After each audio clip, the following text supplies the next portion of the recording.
在2021年5月26日，意大利议会投票一致通过谴责中国对维吾尔人的暴行。据韩东网报道，经过持续数月的辩论，众议院在没有反对票的情况下通过了一个统一的文本，浓缩了代表广泛的两党议员5名议员提出的不同决议共识。文本采用了强烈的语言，共同关注非法劫狱做法、压制宗教自由、强迫劳动、拘留营、任意拘押和大规模数字监控。批准的文本引用了联合国人权观察和中国法庭等机构提出的中华人民共和国罪行的证据，但文本并没有使用种族灭绝这个词来描述中国在东突厥散的所作所为。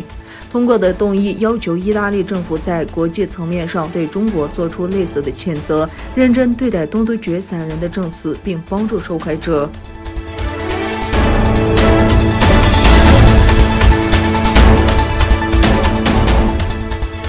日本不少民间组织发表联合声明，抗议中国在东突厥散的系统性压迫和同化政策。来自香港、西藏和南蒙古的抗议者也抗议中国政府侵犯人权的行为。中国在东突厥散的系统性压迫和同化政策已经达到了种族灭绝的程度。一些西方国家的议会谴责中国的镇压政策，将东突厥散发生的事情描述为种族灭绝。聚集在首都东京的活动人士抗议中国政府对东突厥散数百万人进行种族灭绝。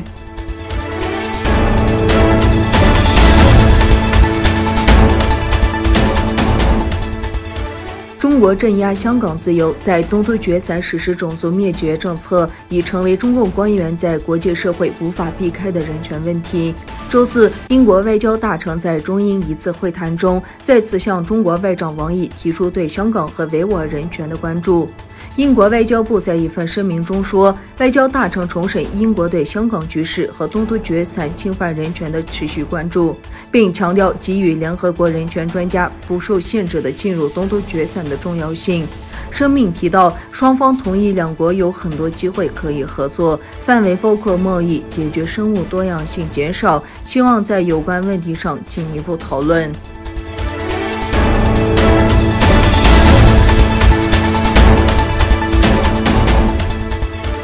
中国外交部周五宣布，爱尔兰、波兰、匈牙利和塞尔维亚4国外长将从5月29日开始访问中国。中国外交部发言人周立坚在周五的记者会上表示，4国外长因中国外长王毅的邀请，将从5月29日至31日访问中国。周立坚说，访问期间，王毅将分别会见这4位欧洲国家的外长，讨论双边关系和中国与欧洲的关系。他说，中国希望他们的这次访问有助于加深双边合作，推动疫情后的经济恢复。这是中国与欧盟关系恶化以来为修补中欧关系做出的一个新的努力。欧盟谴责北京对维吾尔人穆斯林进行系统性压迫。近日，立陶宛议会通过决议认定中共当局破坏维吾尔人的行为是种族灭绝。